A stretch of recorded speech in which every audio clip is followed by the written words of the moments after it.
বিসমিল্লাহির রহমানির রহিম। দৈনিক নয়া দিগন্তের ২১তম প্রতিষ্ঠাবার্ষিকী ২৫শে অক্টোবর।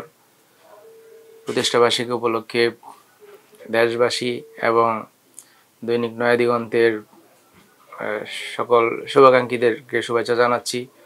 আজকের এই দিনে শ্রদ্ধাভরে স্মরণ করছি আমাদের নয়া দিগন্তের স্বপ্নদ্রষ্টা মরহুম শহীদ মীর কাসেম আলীকে। পাশাপাশি কমোডর আতাউর রহমান, শাহ আব্দুল হান্নান সহ যারা এই পত্রিকা প্রতিষ্ঠা করেছিলেন, সত্যের পথে প্রতিদিন মাঠ থেকে সঠিক নিউজ তুলে নিয়ে এসে মানুষের মাঝে উপস্থাপন করার জন্য যারা এই স্বপ্ন দেখেছিলেন তাদেরকে স্মরণ করছি। পাশাপাশি নয়া দিগন্তের যারা পৃষ্ঠপোষক, যারা সাংবাদিক এবং এটার পাঠক, সবাইকে ধন্যবাদ জানাচ্ছি।